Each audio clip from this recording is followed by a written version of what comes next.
Vamos a estar hablando un poco sobre lo que son lactantes y niños, mujeres gestantes y sobre la exploración y hallazgos, ¿verdad? Que nosotros vamos a llevar a cabo con los mismos.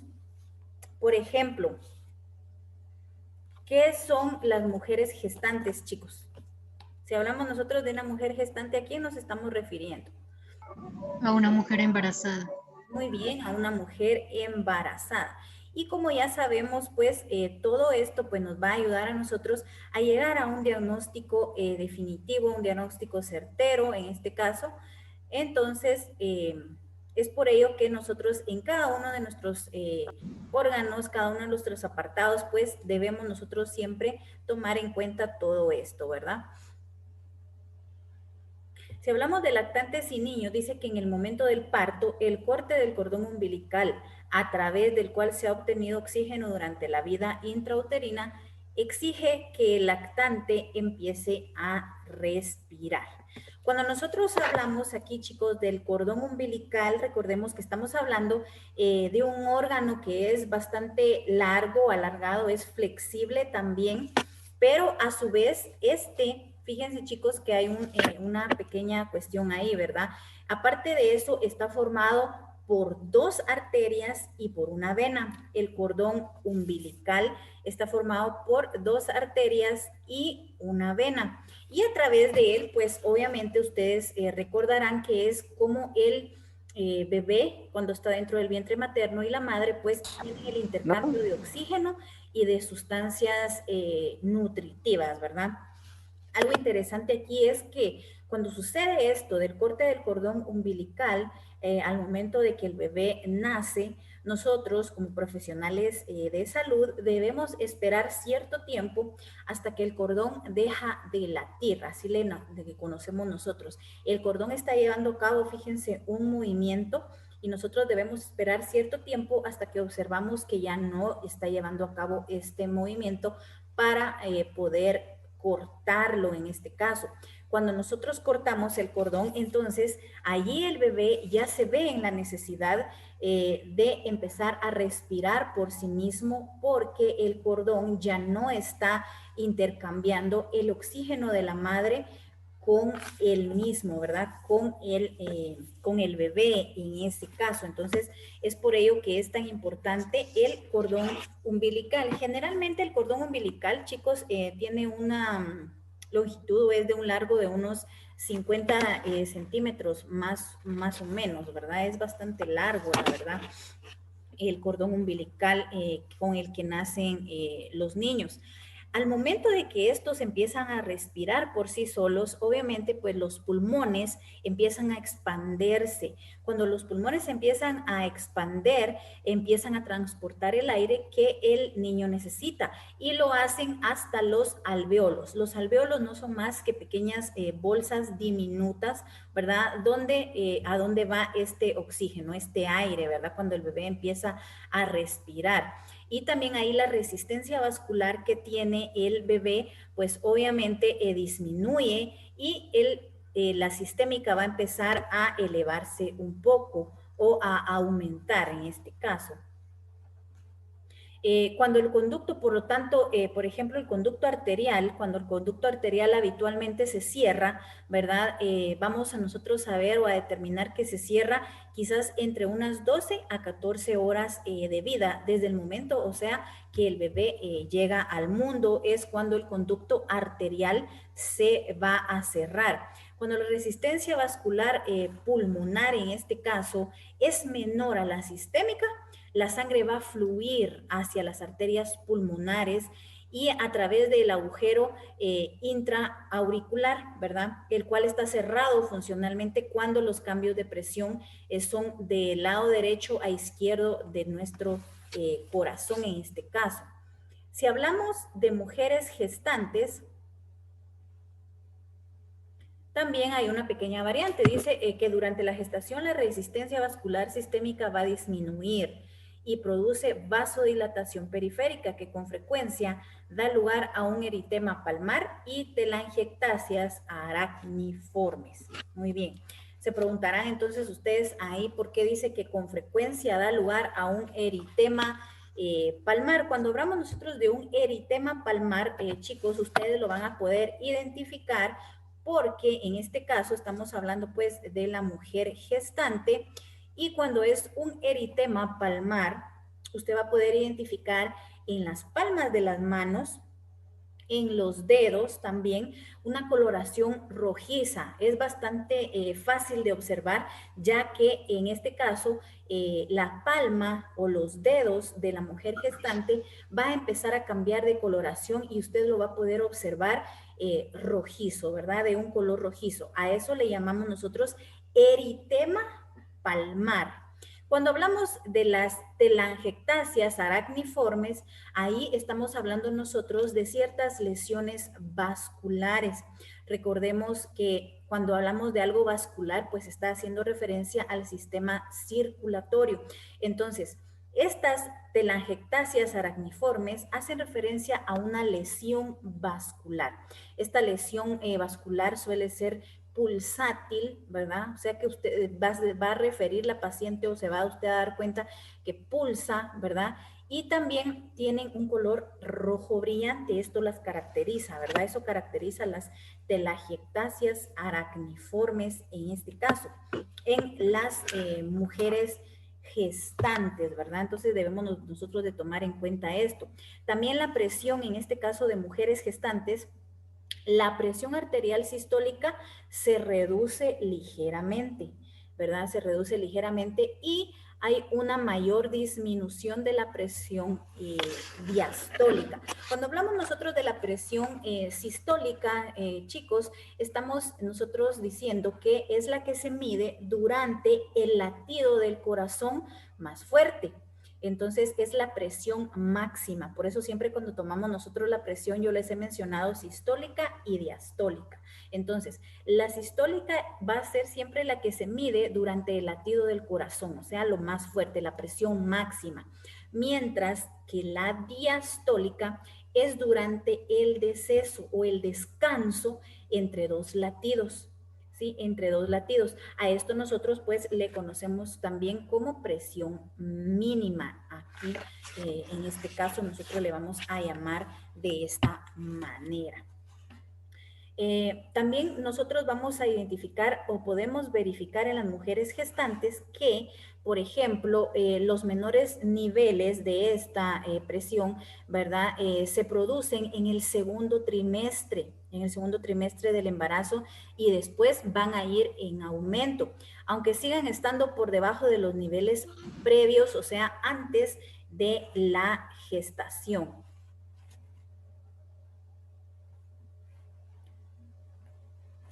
Se están uniendo compañeros todavía. Bueno, en muchas ocasiones, cuando hablamos de mujeres gestantes y hablamos nosotros de la presión, vamos a determinar también que tiene mucho que ver la posición en la que se encuentra la mujer. Por ejemplo, las posiciones maternas, ¿verdad? Si se observa con mucha frecuencia, ¿verdad?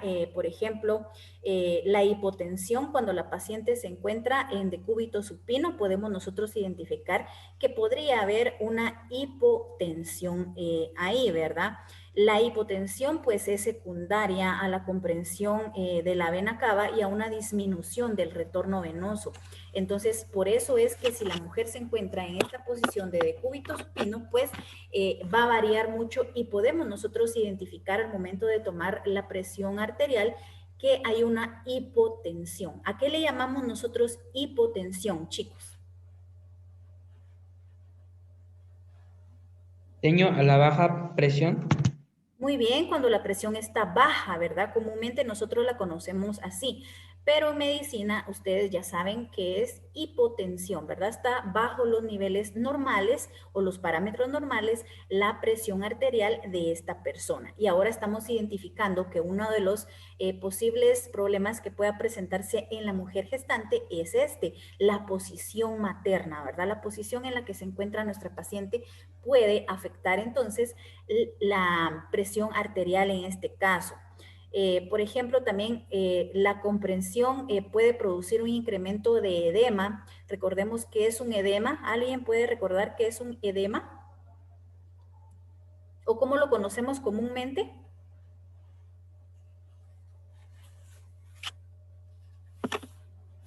Alguien todavía me lo mencionó en la clase, ¿verdad? Decían, Niño, ¿sí? es la retención del líquido. ¿Qué causa eso? ¿Qué podemos identificar cuando nosotros decimos tiene un edema? ¿Será que hay inflamación, hinchazón? Una hinchazón. Muy bien, correcto. Pero nosotros entonces ahora ya le conocemos como edema, ¿verdad? Como edema. Y esto se puede dar pues en las partes inferiores del cuerpo, en este caso de la mujer gestante.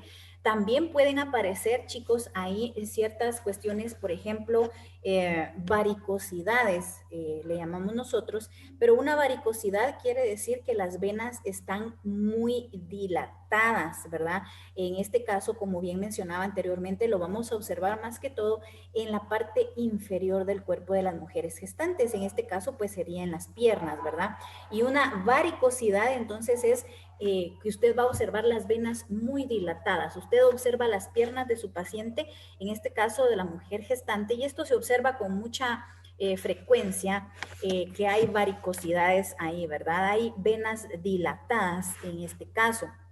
Y también puede haber dilatación o varicosidades en la vulva y también hemorroides. Las hemorroides, ¿alguien ha escuchado o me podría mencionar o sabe qué son las hemorroides?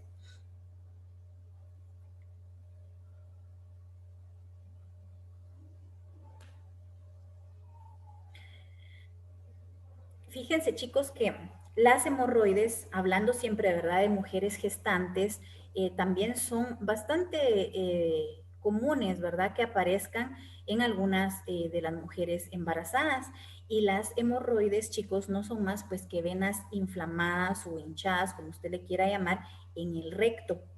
Las hemorroides son venas y pueden ser externas o pueden ser internas. Cuando son internas, regularmente causan algún tipo de molestia, pero no son dolorosas. En cambio, cuando son externas, o sea que usted al momento de realizar su exploración física, por ejemplo, las puede observar o las puede palpar ahí, que están externas, en muchas ocasiones son bastante dolorosas, suelen sangrar y son muy dolorosas al momento de que la mujer, pues obviamente, defeca, ¿verdad? Cuando el paso de las heces por el recto realmente es un dolor que ellas refieren que es bastante grande, ¿verdad? Es bastante fuerte el dolor que ellas pueden sentir cuando hay presencia de hemorroides, ahí en este caso.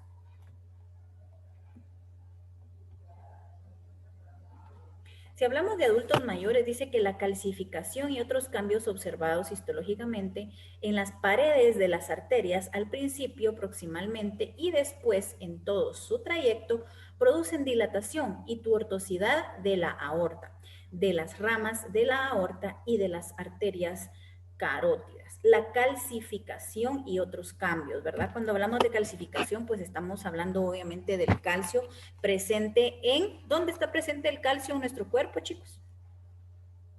En los huesos. En los huesos, muy bien.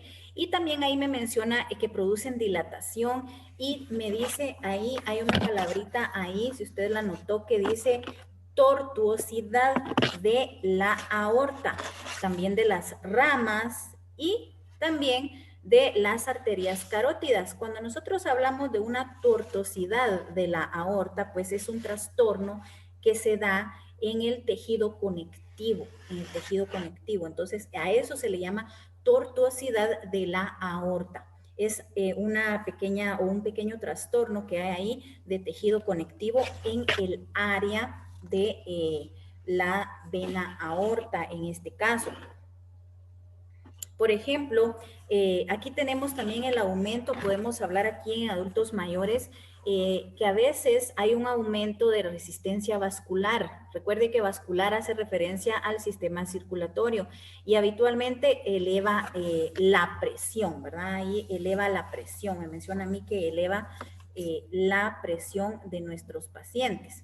Las arterias periféricas, nosotros podemos hacer uso de la palpación para poder identificarlas. Los pulsos dice que se deben palpar sobre las arterias que están cerca de la superficie del cuerpo y sobre los huesos. Entre las primeras se encuentran las arterias carótidas, braquiales, radiales, femorales, poplíteas, dorsales del pie y tibiales posteriores. Cuando hablamos nosotros ahí, chicos, la pulsación arterial que nosotros vamos a llevar a cabo es fundamental que nosotros la llevemos a cabo y es una onda de sangre saltona, le podemos decir, ¿verdad? Cuando usted toma el pulso, recuerde que cuando lo hemos realizado, pues sentimos, ¿verdad? Estos como salta, como que si la vena saltara, por eso hace referencia y dice que es una onda de sangre saltona, ¿verdad? En este caso, y va disminuyendo de intensidad al aumentar la distancia respecto del corazón. Entonces, por eso nosotros cuando tomamos el pulso, ¿verdad? Lo hacemos acá, entonces estará cerca del corazón cuando usted lo toma acá. ¿Sí o no? Sí. Ajá. Sí, señor.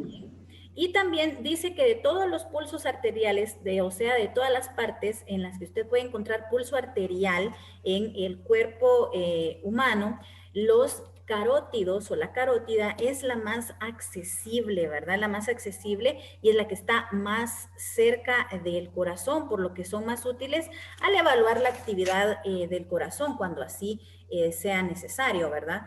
Pero cuando nosotros estamos evaluando, entonces debemos hacerlo, dice, con firmeza, pero no tanto para ocluir la arteria. Cuando usted realiza esta acción de palpar con firmeza, recuerde cuando lo hemos practicado, ¿verdad? O usted lo ha hecho en casa, yo le he recomendado que cuando busque el pulso, ¿verdad? Lo haga con sus dedos cuando palpa y que realicemos un poco de presión. Pero cuando realizamos demasiada presión ocurre esto, ¿verdad? Ya no podemos nosotros sentir el pulso, sino que vamos a ocluir la arteria, ya no vamos a dejar que pase la sangre y por lo tanto la onda saltona de la que hablábamos anteriormente, que es la que nosotros sentimos, ya no va a ser de ninguna manera palpable para nosotros, ¿verdad? Porque estamos ahí ocluyendo, estamos obstruyendo que esta fluya como debería de ser. Entonces debemos de tener muy en cuenta que vamos a palpar con firmeza, pero no vamos a hacerlo muy duro o muy fuerte en este caso, porque si no dejaríamos nosotros ahí de sentir, ¿verdad?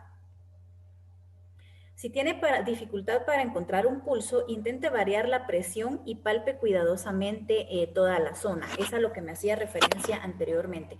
Usted está buscando el pulso y debe variar. Por ejemplo, lo busca aquí y en el brazo, ¿verdad? Cuando nosotros estábamos buscando, por ejemplo, para colocar nuestro equipo, para tomar signos vitales, entonces, si no lo encuentra fácilmente, puede variar la presión, dice. Quizás usted está presionando muy suave o muy fuerte, entonces debe de cambiar esta palpación para poder sentir cuidadosamente, ¿verdad? El pulso, para poder percibirlo con su palpación. Entonces, tampoco dice ahí cuidadosamente toda la zona, tampoco es que vaya a buscar el pulso en todo el brazo, ¿verdad? Entonces usted sabe dónde puede localizarlo y es ahí donde va a hacer ese cambio de presión y va a poder identificar el pulso de sus pacientes. Acá tenemos, si ustedes observan, hablábamos anteriormente sobre la carótida o el pulso que usted puede identificar ahí. Y me hablaba a mí, mi literatura me decía, ¿verdad? O me estaba haciendo referencia a esto, que el pulso, por ejemplo, carótido, pues era el que más usted iba a sentir. Los carótidos, pues son más accesibles también, si se da cuenta dónde se encuentran, y son los más cercanos al corazón, según su anatomía, usted puede observar ahí, ¿verdad? Y por lo tanto, pues son más útiles para evaluar cuando usted necesita específicamente valorar o evaluar la actividad del corazón. Es más factible que usted busque o utilice este método o esta técnica y palpe la carótida, ¿verdad? El pulso carótido, el pulso arterial carótido, que es el que usted necesita ahí. Bueno, también algo muy importante acá acerca del pulso. El carótido acabamos de decir que nos va a ser de utilidad cuando nosotros necesitemos saber o conocer más de la actividad del corazón en este caso. Pero también los pulsos o los pulsos arteriales de las extremidades a nosotros nos van a servir o se exploran más que todo para determinar la suficiencia de toda la circulación arterial. Por ejemplo, nosotros vamos a palpar, por ejemplo, cada extremidad y vamos a ver que como están más distales al cuerpo, ¿verdad?, están más separadas del corazón o hay más distancia entre estos, vamos a explorar también, podemos nosotros utilizar inclusive 3 dedos para realizar esta acción. Recuerde que mientras más distal está del corazón, la presión que usted está buscando va a ser más baja o más leve. Entonces, pues ahí también me indica a mí que puedo utilizar inclusive 3 dedos, ¿verdad?, para llevar a cabo ahí.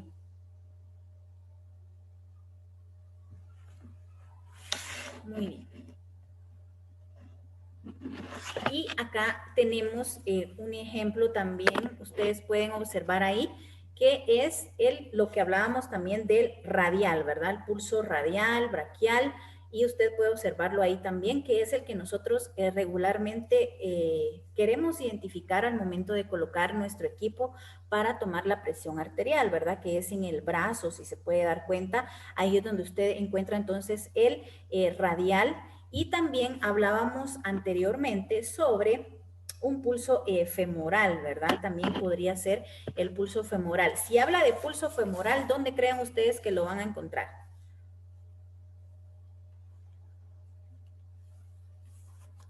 Femoral.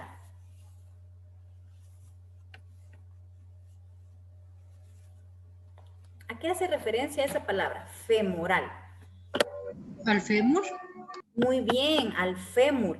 Entonces, ¿usted lo va a encontrar en dónde, Angeli? En el fémur. ¿Será que en el hueso del fémur? Recuerden que el hueso se llama fémur. ¿En qué parte del cuerpo lo encontraríamos entonces? En el hueso del muslo. En el muslo en sí, ¿verdad? El muslo en sí. Muy bien, Angeli, ahí estamos. Aquí está, pueden observar ustedes, ahí está la arteria ilíaca, la arteria femoral, que pues obviamente se llama así porque vean, está situada donde se encuentra nuestro fémur. Entonces, esa es la arteria femoral y de esta manera nosotros también podemos identificar ahí la presión, ¿verdad?, de las arterias, la presión que ejerce la arteria en este caso.